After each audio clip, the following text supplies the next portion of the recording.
Hey,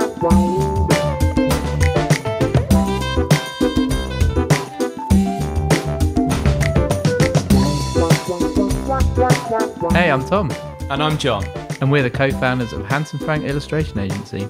In this series, we'll be sitting down and talking to our illustrators, finding out more about them, their artistic process, and the creative industry we work in. Welcome to our podcast.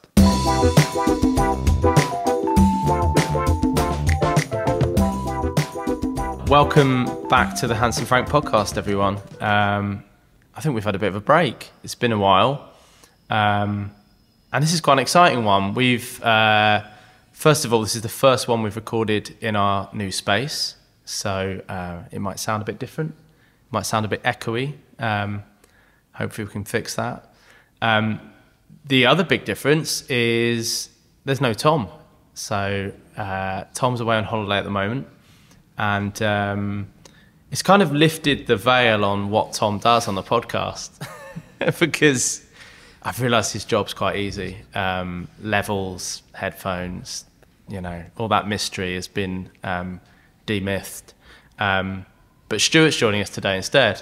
Say hello, Stuart. I am indeed. I don't know what you mean though about Tom not having much to do. I've got a manual in front of me, but you're checking out what this machine does. He's left you notes. He has left me notes, yeah. All good so far. Good. And we've got a guest today who's come probably the furthest anyone's ever travelled to be on our podcast. Obviously, that's not the only reason for travelling. But all the way from LA, we're welcoming Dakarai Akil. So welcome to London. Thank you. Welcome to our new office. Thank you. And thanks for dropping by. For sure. Yeah, this was a great opportunity for me to finally get over here to London. This is my first time in the UK, and you guys said that you were going to have your space somewhat ready by this time. It's getting there, right? Yeah. We've got a door on the toilet. Come on, what do you want? For sure, yeah. I'm like, it'll be a good time for me to make that trek across the world to, meet you guys and just get to explore a bit. I'm a big traveler, so yeah. Well, welcome to London. Thank you. You've been here less than 24 hours? Technically less than 24 hours. I landed at about 3 o'clock yesterday. Okay, so first impression. So you've been to Nando's. You've been to a British pub. Mm-hmm. First impressions. The pub was really good. I'm not gonna lie. I was nervous after Nando's. I was like, I don't know. But also, I think it was just maybe the Nando's I went to. I went to the one at Brent Cross. Brent Cross Nando's, not recommended. Yeah, they gave me a cup that was dirty. Oh man, okay, yeah. Not good, sloppy. Yeah. Well, it's great to have you here, and you're doing a bit of a trip. You're going to Paris as well. Yeah, I'll be in Paris tomorrow for a few days, and then I'm coming back here for the last leg of my trip. Great, great. Well, we'll give you some recommendations for places and things to do in London, but. Yeah, it's just really nice to get to sit down and talk to you. And obviously we've spoken a lot of times over Zoom, but it's great to finally meet. Yeah. I just wanted to kind of take the opportunity really to talk through, I think you've had quite an interesting backstory really into how you've ended up working as an illustrator, as a collage artist. Mm-hmm. So yeah, you grew up in Cleveland, is that right? You grew up in Ohio. Yep. So should we start there? Is that a good place to start? Yeah, for sure. Yeah, I grew up in Cleveland, Ohio. I was born in the 90s. I'm a pure 90s baby. I was born in 1990. My father was a very versatile artist. He worked in charcoals, I believe pastels, and just honestly just all across the board with art. So very early age, he was teaching me how to be an artist. And I just kind of grew through it, throughout my whole life. There's always through different phases of art. So was he working professionally, or was it a pastime for him? Somewhat of just a hobby. I'm not really sure if he had any aspirations to make it anything else other than that, but he was very, very talented. It was just something that he was just really good at doing. And, you know, whenever he had free time, he would, you know, draw and stuff like that, or mold things from clay and all of that kind of stuff. So it's always there. It's kind of surrounding you. It's in the home. Yeah. Okay. And he had an art space in our home when I was growing up. So like when I was a baby, I would, you know, mess around with his material and stuff like that, and probably like destroy some stuff. But you know, it was my first experience with playing, was like, with art supplies and all that. So I like to think I'm like a natural born artist because of stuff like that. Yeah, because you're just surrounded from the start. And you said, you said when we were chatting earlier that you went to art college in Ohio. Not Ohio. I went to the Art Institute of Pittsburgh. Okay, in Pittsburgh, which is like 2 hours from Cleveland. So what age are we talking? This is right out of high school, so 18 through 20. Okay. Yeah. Age 18 to 20, I was in the Art Institute of Pittsburgh. But I studied fashion and retail management there. Okay. Yeah. Because at the time they didn't have fashion design as a major just yet. I went to this school from 2009 through 2011. They didn't offer fashion design as a major until 2010. So the way they structured it for me was I was supposed to do fashion retail management for that first year and then kind of just start over once they offered it. Over to yeah. But like I'm not a school person, so like it sounded good at the time when they first introduced that to me or whatever. Maybe I wasn't really listening to what they had just said, but you know, the idea of starting over through all of that was just like, I was like, I don't know if I could do that.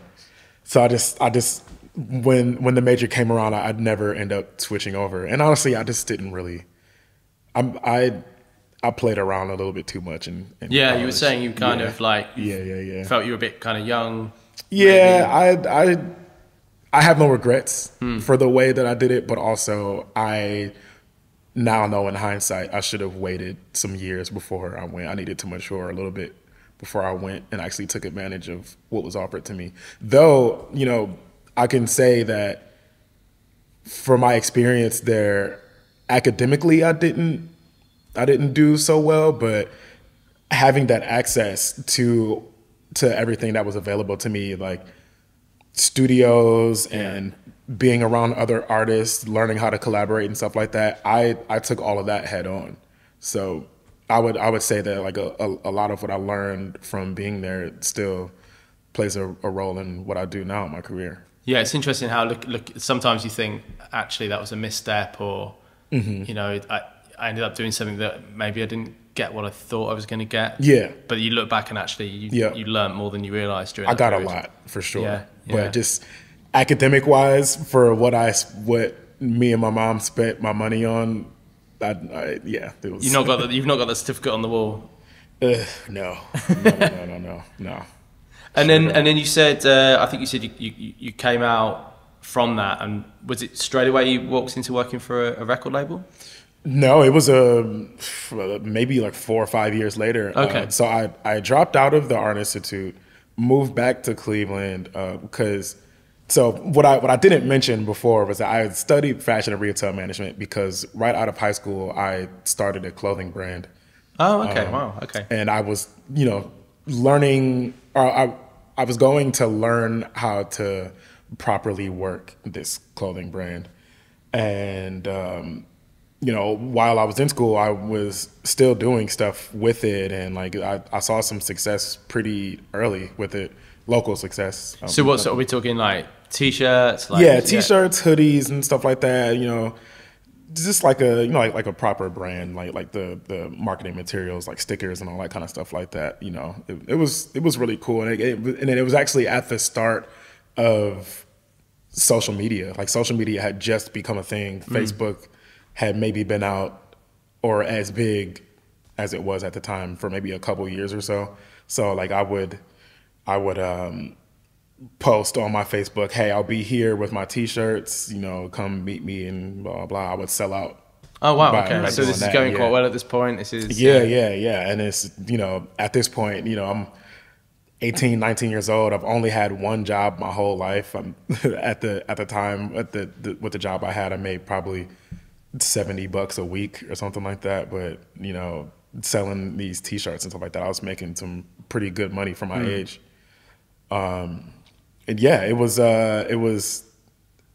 somewhat of a fast success, and I got to, you know, expand what I was doing when I went to school, you know, when I went to the Art Institute, just by, you know, having it available in multiple locations, being in Cleveland and Pittsburgh and stuff like that, and making friends with photographers and stuff like that. So doing like photo shoots and stuff like that, and learning how to do like product shots and all that kind of stuff like that. So yeah, it was pretty cool.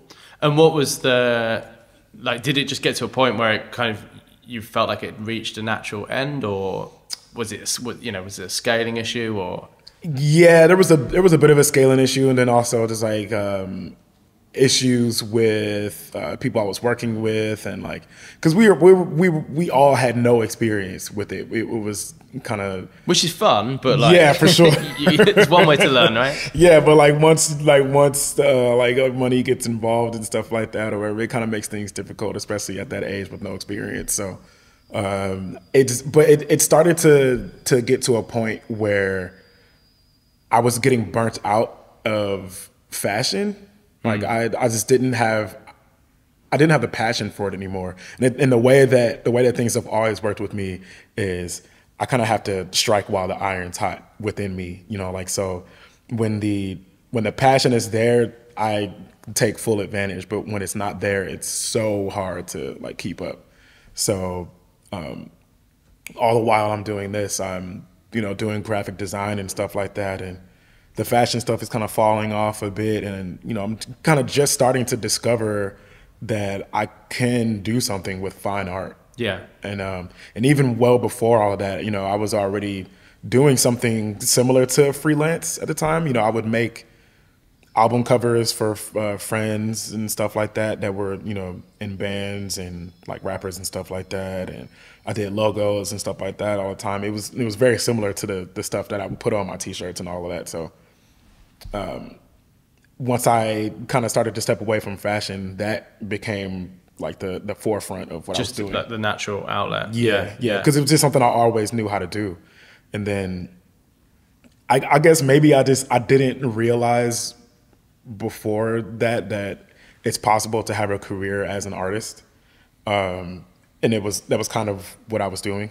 Anyway, yeah, that's a recurrent theme, I think, in our podcast. A lot of people love art, they study art, but they're not quite sure how that switches over into making a living. Mm-hmm. And at some point along their journey, hopefully they find that point where it's like, well, actually, okay, I can monetize that. I can use this this can be a job. Yeah. But it's not abundantly clear, and it's not something that, especially here in the UK, I don't think is really taught in schools. Like, you know, that art can be a job.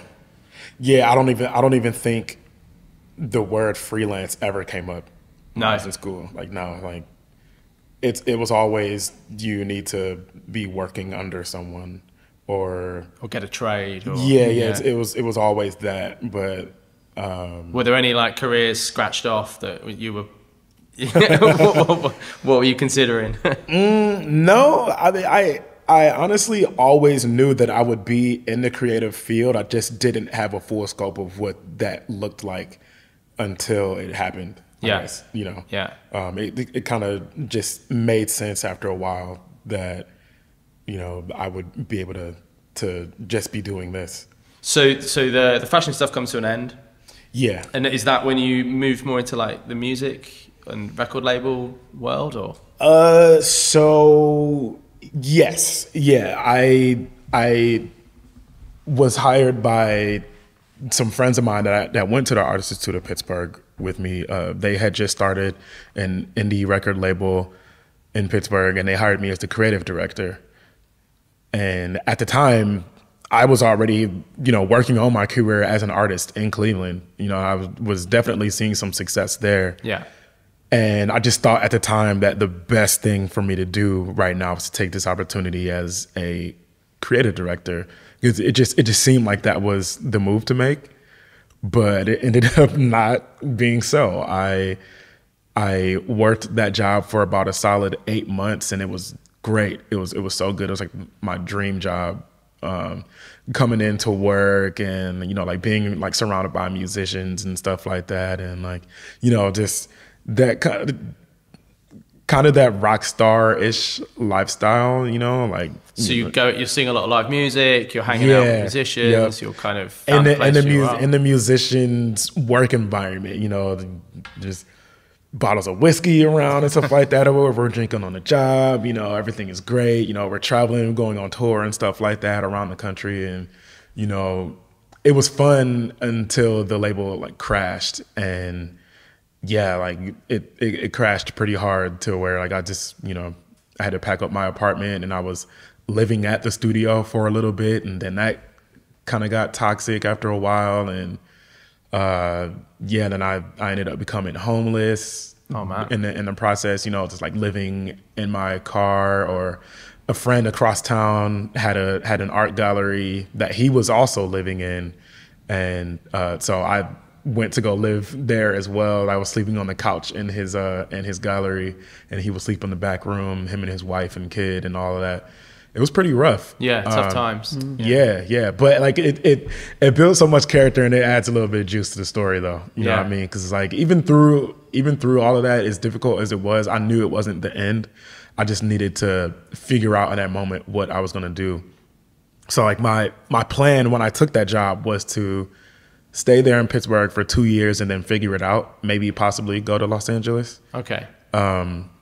But after about a year, I'm like, yeah, I'm gonna just go. The sunshine is cooling. Yeah. Because at the time, I was going back and forth to Los Angeles a lot. My cousin had moved there years prior, so I would go and visit him and just like kind of float around the city, make friends and stuff like that, network and all of that, and get into like art shows and all that kind of stuff. So. And you said before that you drove there, right? You drove. Yeah. You packed up in a van, drove from Ohio. Yep. Out to that gives. I think most of our listeners are probably in the UK or Europe. So distance-wise, what are we talking? Distance-wise, from Cleveland to LA, it took me almost 4 days to drive. Wow. Yeah, but I stopped in Sedona, Arizona for a full day. Which was the goal. Sedona is one of the most beautiful places I've ever been in my entire life. So like I wanted to. So that's a national park, or? I believe so. I believe there is a national park there. It's connected to the Grand Canyon. Oh, okay, right. Yeah. So like just Arizona as a state alone is just one of the most beautiful places ever. That's where it is, Sedona. So I drove from Cleveland to Chicago, which is 6 hours. Went to go visit a friend there and have lunch. The food in Chicago is incredible. So I wanted to stop there and get a bite on the way. From Chicago, we drove straight to Denver. That was interesting. That was my first time ever in Colorado. It was pretty awesome. Saw a rattlesnake in person for the first time. Cool. Tick. Yeah. What was the reaction? Like good reaction, bad reaction? You know what? Honestly, I'm one of those lucky people that's not afraid of snakes, so it wasn't a big deal. My thing is tarantulas. If it would have been like a tarantula or something like that, and it was like on me, I probably would have had a stroke or something. Rattlesnakes are one of those creatures that are so like familiar from like cartoons. Like it's almost like when you see them for real, it's like, wow, they actually exist. Yeah. Like I remember like in the cartoon. Yeah, the first time I saw a roadrunner, I was like, wow, that's actually an animal. Like they exist, right? Yeah. There's one in the recent Wes Anderson film, and I was like, oh yeah. But I remember when I saw a roadrunner in Palm Springs, I was like, it's not just a cartoon thing. Exactly. Like, and it wasn't being chased by a coyote. No coyote. Exactly. You know, it was so funny because I had the same experience. you know, because of course, like Wile E. Coyote and the Roadrunner and stuff like that. Like, I had no idea that was an actual real thing until I moved west. And they are quick as well. Like, They are very fast. Yeah. blink and you miss it. So they don't have long necks like that, though. Yeah, totally, man. So you're making your way across the US. You end up in LA. Yeah. And you didn't jump straight into being a freelance artist, is that right? You were working... No, so when I got there, the plan was to drive Lyft and Uber full time. Okay. Which was also pretty crazy. I did that for about 8 or 9 months. Okay, come on then. Weirdest passenger. Oh What you my got? God. Yeah. How do I even tell this story? Was it the rattlesnake? No. No, but maybe that would have like not been as bad. My first Lyft passenger almost threw up in my car. Bad start. Yeah. Yeah. And she wasn't even like drunk or anything. She had gotten sick at work and just needed a ride home. And You can't be cross if they're real. yeah, it was, I mean, thank God she was able to hold it to like wait until she got out of the car. But that was my first pickup was that. Is there like, so you're driving for Lyft and Uber, right? Just Lyft. Oh, just Lyft, right. I just did Lyft, but I also delivered food for DoorDash. Oh, right, okay. Yeah. Good Handsome Frank client, DoorDash. Cool. Yeah, we did a lot of their billboards. Yeah. Cool. Good to know. Hopefully I can get a job doing that. Full circle. Yeah, for sure. Yeah, I did that, and I did that for like I said, like 8 or 9 months. And if you can imagine doing that full time, so pretty much every day for about 8 hours, I had somewhere around 5,000 people in my car. Wow. In 1 year. Yeah. And it's really hard. I know people who are doing a job and then trying to do art in their spare time or like after work or before art. And I think it's really hard, isn't it, to like find, not only find the time, but find like the mental capacity to be creative after a hard day. Yeah, I mean, I think I was doing all of this at a really good time in my life. I had so much energy. Yeah. So I would still be able to come home and do stuff, and even maybe go to events later. Wow. I caught that at the tail end of that youthful energy because I don't have it anymore. You don't have it anymore. I wish I still had it to do that, even with what I do, because it's not like I'm doing any strenuous work. I mean, the work is difficult for sure, like as a freelance illustrator or whatever, but I'm also at home. Yeah. Like with a couch and a fridge right next to me. So. And you work, so you drive in. Is your work that you're creating similar to what we know you as now, or does the work look different? Yeah, my work for what I do, like in the fine art space, is very similar to the editorial stuff that we do. It's just that there's so much more freedom with my fine art stuff because it's a process I've been working with for so long, and I'm more used to doing that. But like when I'm working with clients and stuff like that, they have very specific ideas. So where I source the material from is the only different part. Aside from it also being digital, most of it is digital, just because it's really difficult to be able to find what a client is looking for just in my own stash of magazines and paper and stuff like that. Whereas, we have access to like Getty Images or Shutterstock or Alamy and all that stuff like that. So for people that don't know your work, and anyone listening that doesn't know Dakarai's work, go check it out. Go look at it on our website, on his website. But it's collage, and you described it as Afrofuturism. Yeah, I would say Afrofuturism. There's a bit of surrealism, and mixed media sometimes as well too. And who were like the big influences for you in that space? Who was it that you were looking at and thinking that's the kind of stuff I want to do, or are you completely coming at this from a? So I guess that goes back to how I discovered collage. I discovered collage as a medium from Tumblr, actually. Back in the day, when I was, just doing graphic design and stuff like that, I had an online portfolio on Tumblr, and I would follow other artists.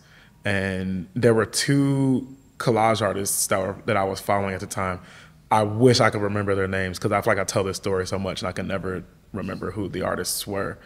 But it just looked like a really cool medium to try, so I gave it a try, and I immediately loved it. So you instantly connected. Yeah. And you felt like, okay, this is. Were you looking for the thing, or were you just trying around? No, I just I was I would just make stuff on Photoshop and Illustrator and then just upload it to my Tumblr. But I also was just following other artists that I thought were pretty cool, doing the same thing pretty much. And I found those collage artists that way. And yeah, I gave it a try. I had literally never thought of collage art in like a fine art space, because I always looked at it as like something that you would do if you're making a mood board or something like that. But yeah, I mean, outside of that, I actually don't really look at other collage artists' work. Okay. Do you try not to, like, purposefully not to be influenced by other people, or? No, not necessarily. I think I'm just, aside from my own, and I hope this doesn't sound arrogant, but like aside from my own collage style, I'm just not that into the medium like I used to be. Okay. Yeah. At least for looking at other people's work. Like for my own work, I love it, But like looking at other people's stuff, I mean, there's other illustrators that I do follow now who are doing really great work. They often work with New York Times the way I do as well. Sorry, I don't have my phone, and I also don't have cell service, so I can't look and see. Yeah, I can't look and see their names. I would love to shout them out right now. We can put some links. Yeah, for sure. That's what I'll do. I'll send you guys some names. But yeah, there's some pretty great collage artists that I follow who are doing some great stuff that it translates, and we work for a lot of the same companies. Yeah, yeah. I feel like there's a network of us that are often in New York Times. Like New York Times is on a collage kick right now. Was that one of your first commercial clients? Have they been someone you've worked with? Wasn't necessary. New York Times wasn't my first commercial one, and my first commercial one was actually Reader's Digest, and that one. That was maybe 2020, or I think it was 2020 maybe, and then the New York Times came next, and that was the biggest one. Like when I got that email, I was like, "This got to be a joke." Yeah, amazing. It's like I didn't believe it, and it was an article covering the January 6th riots in the U.S. So not only is it like you're working for an incredible publication, but you're documenting like a real moment in history. There's quite a lot of... Yeah, and it had just happened too. Yeah. It was that month. I want to say the article came out on January 21st of that month. It was crazy, and like I felt it the moment that happened. I'm like, I just stepped into a new space into my career. Like this is gonna change things for me, and it did. Like from that moment on, my email was full of commission jobs and stuff like that, and it was getting to a point where it was cutting into the work that I was doing as my full-time job. I previously was a art program assistant for a community art studio in Skid Row, in the Skid Row community. Los Angeles. So Skid Row is downtown LA. Yeah, downtown LA. It's one of, if not the most impoverished community in the country. The wealth disparity there is insane. A lot of trauma just like right there in the open. A lot of people who have just gotten out of prison may end up down there. People who are just down on their luck, or just in that area. So, because I mean, for people who've not been to LA, there's a very abundant homeless population. For sure. Yeah, the wealth gap is enormous. There's an extreme amount of wealth, but also an extreme amount of poverty there. So in the Skid Row neighborhood, you know, an organization like what I was working for, it's called the People Concern. It's very necessary to have resources like that for people. So the studio that I was working at was a free community art studio, which, you know, served as somewhat of like an art therapy type of thing for people in the area. So you could come in and join our program, and, you know, we would basically just have a space available for you to make art, kind of just come in and look at people make art. You don't have to actually be an artist. You can just have an interest. Be interested and involved in that process. Yeah. Or just wanting to get off of the street and just be around some positive energy. Yeah. In a positive space. Just a respite from. Yeah. Yep. So we offer materials for people to use. They can get a canvas and any kind of material they can use. They have that access to that for free. And yeah, so I was the art program assistant for that program. And yeah, so like while working that job, I was also doing freelance stuff. So like sometimes I think that's when we first started speaking, wasn't it? You were still working at the program then. Yeah. And at the time, so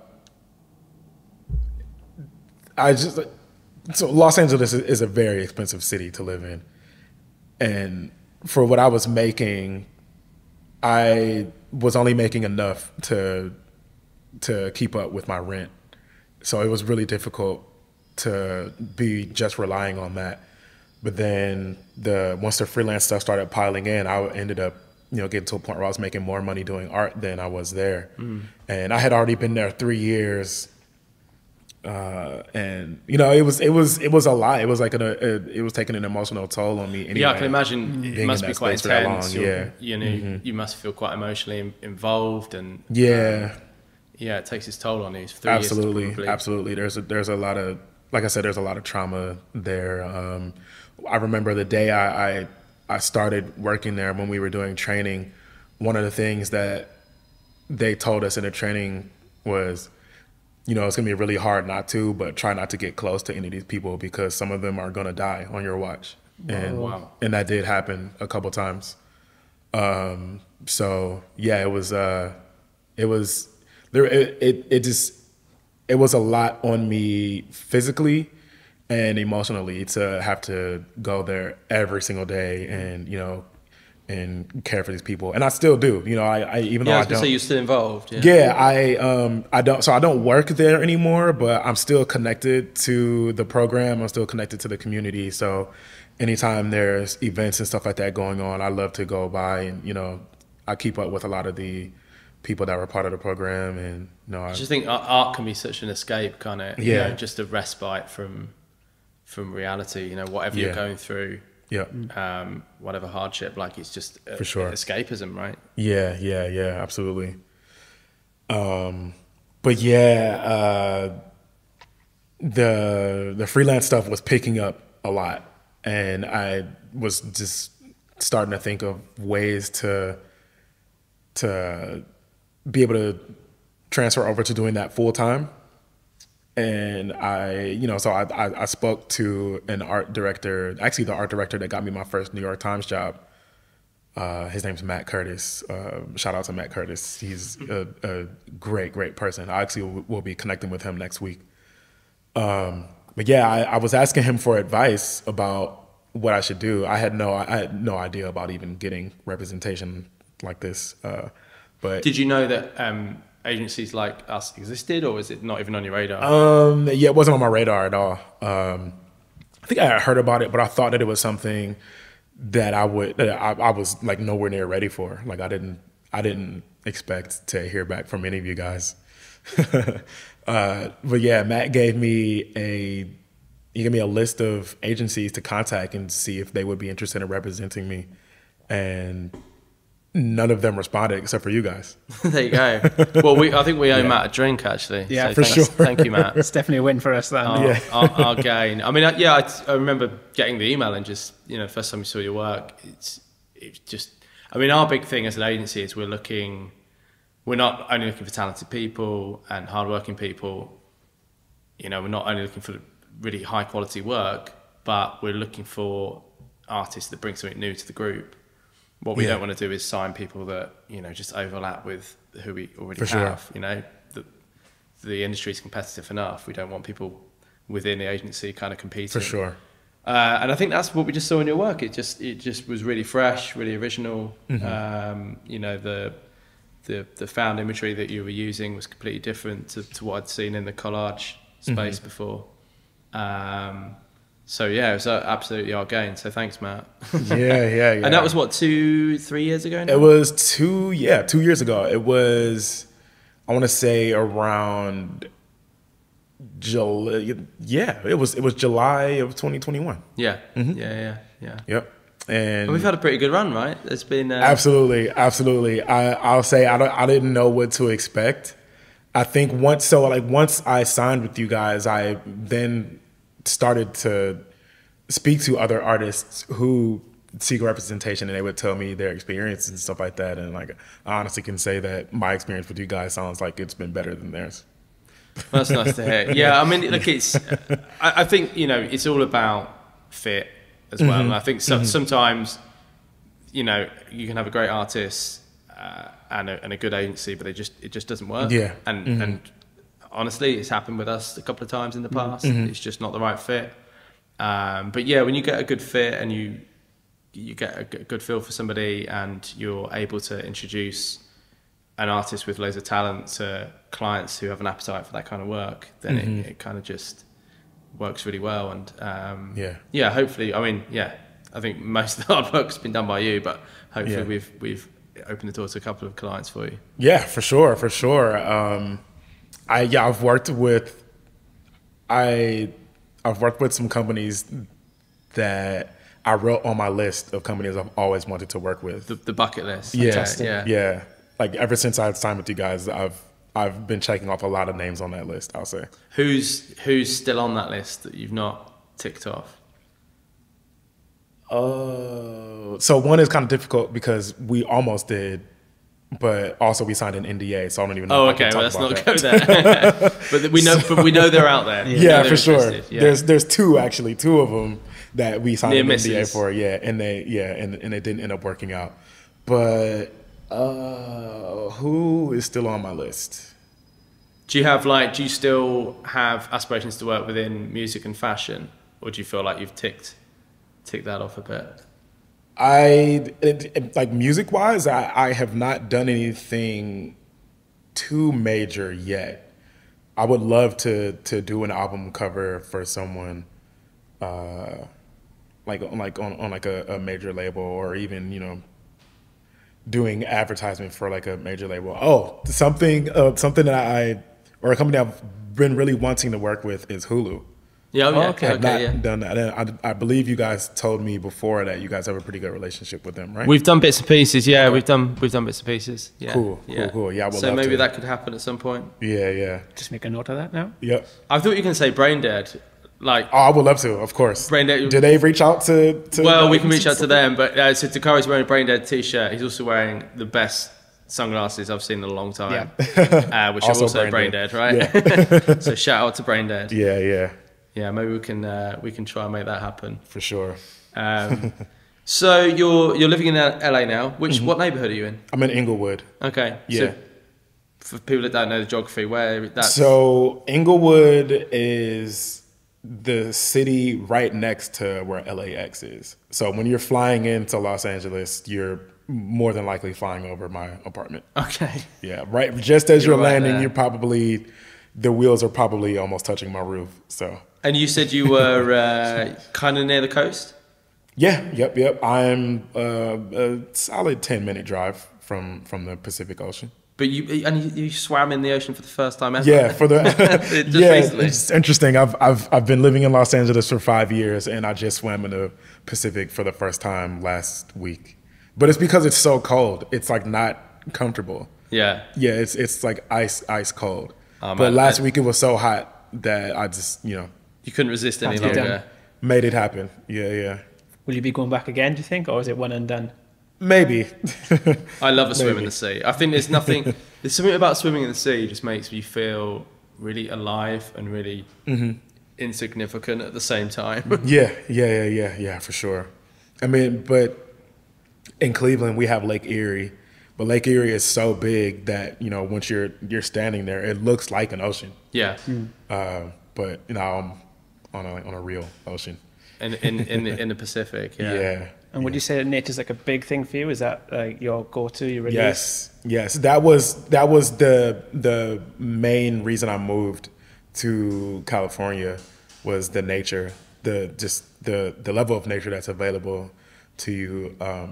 Being in Los Angeles, you're about an hour and a half, 2-hour drive from every form of nature. Like, there's the beach that's very close by. There's also the desert that's an hour or two away. The mountains, the snow, all of that is pretty much within driving range. No, And because you're quite into your hiking, right? You like going Yeah. out and Yep. Do you still do a trip on your birthday every year? Yes, every year for my birthday, the week of my birthday, I go to a different. Well, lately it's been national parks. Yeah. This year I'm not exactly sure where I'm going to end up, but And you camp out and yeah, I camp. I the last couple of years I've car camped. I go alone, or my girlfriend comes with me. Last year I brought my dog. yeah, we're gonna get to Obi, right? Yeah, Okay, Obi. we'll Yep. come back to Obi in He a minute. came with me in my last one. Last year I went to Death Valley, which is in Nevada. Yeah, which is just all the heat records broke last Yeah. week, right? A couple years ago it got up to 128 degrees. Wow. But it must chill right down at night. Oh yeah, my birthday is in November, so it was like 70 degrees when I was there. Yeah. The yeah. summertime, you probably don't want to be in Death Valley. No. But do you feel like those trips, because I know you do them quite a lot, and I know you walk quite a lot just every day, don't you? Or it's kind of part Once of a your week, weekly. once or twice a week, yeah. So is that, do you find that's important for your creative process? Does that feed into it, or is it just completely separate thing you like to do? Sometimes I can use that as a time to brainstorm ideas. But other than that, it's become sort of a fitness thing for me. Just trying to, get in shape, stay in shape a bit. Yeah. You know. Get out and walk. It's good for you. Good for the Yeah. soul. Yeah. Yeah, so I was going to ask you about the dog, Obi. Yeah, He features quite a lot on your socials and stuff. Yeah. So was he a rescue? Is that right? Yeah, he's a rescue. He was originally a street dog in Tijuana, Mexico. Wow. Okay. Yeah, so how yeah. did you bust him out of Tijuana? So the person that I got him from goes back and forth to Tijuana to rescue street dogs and rehomes them in California. So do you know what breed he is, or? I was told that he's a shepherd mix. He looks like some of that mix may be a beagle. Okay. Yeah, he's a pup. He'll be 3 years old in October.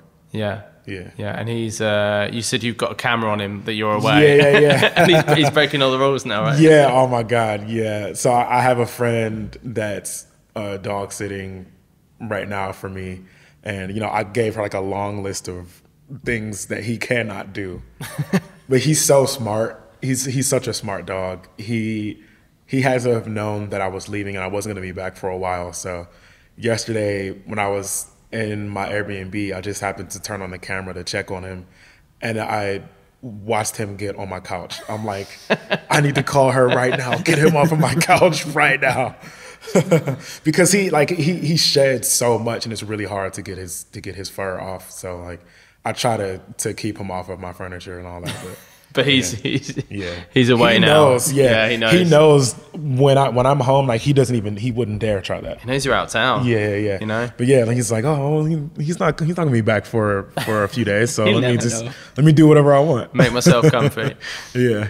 And yeah, I just want to talk a bit about music as well, because I know you're really into your vinyl. Yeah. We've spoken a bit in the past, like you're a massive Doom fan. Yes, absolutely. Yeah, Pink Floyd. Yes. I was wondering if you're going to go check out Battersea Power Station when you're in. I was waiting on you to tell me about that, man. Okay, Yeah. so there's a few Pink Floyd things you can do. I think. For sure. But yeah, obviously the power station's the main one for the pigs. Cool. Oh art. yeah. Oh my God. I would love that. So you should do That's that. That's my favorite Pink Floyd album, Animals. Yeah, I remember you saying Animals. Yeah. Yeah. So that's what I mean. Actually, you're probably not going to get time to get to Cambridge, but where I'm based, where all of Pink Floyd grew up. How far is that from here? So it's only like a 50-minute train ride. Okay. But out of London. But Pink Floyd all grew up kind of a stone's throw from each other. Cool. And you've got like there's various pubs that they played in and gigged in when they were just getting together, and you can see all their like childhood homes. Nice. But Syd Barrett's house was I think he lived there like into the 90s. Fairly like nondescript little semi-detached house. Yeah. And then there's like these public gardens opposite us, and Sid has his bench in the gardens. So yeah, there's loads.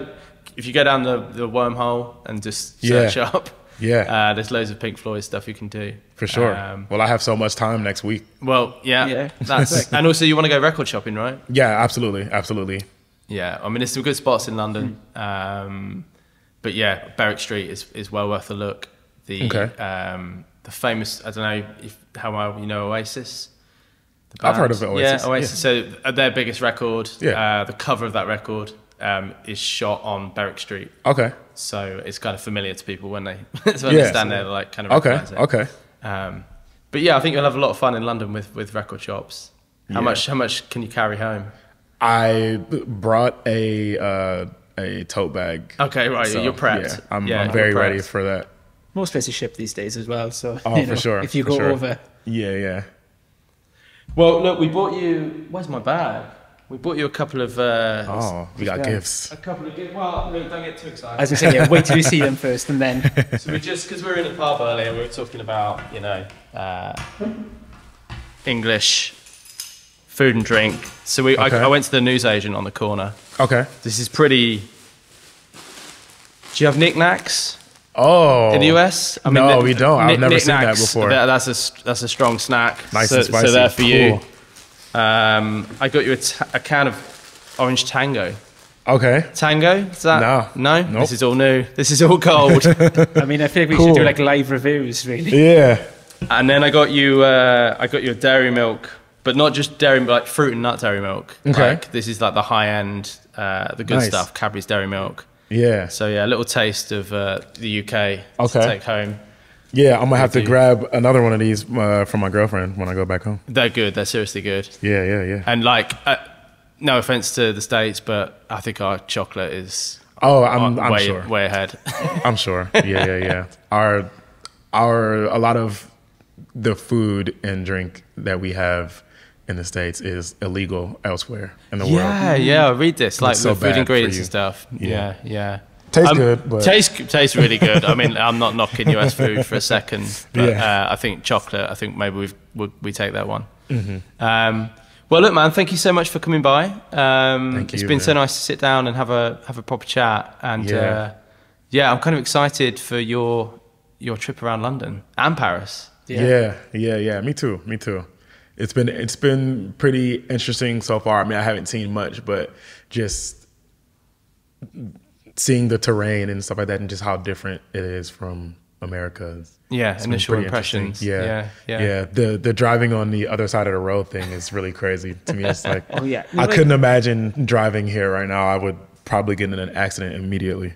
I mean, I feel like I do all the time, and apparently I know these roads, but yeah. And and hopefully next time we see you, we can do it on the other side of the world. For sure. We'll come out your way. Yep. Nice one. Okay. Cool, man. See you soon. Thanks so much, man. All right. Thank you, guys. And if you'd like to know more about Handsome Frank and Aratus, check out our website, handsomefrank.com. Thanks very much for listening.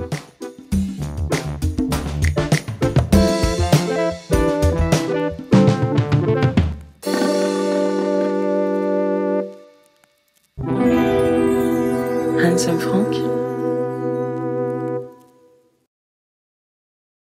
Handsome Frank.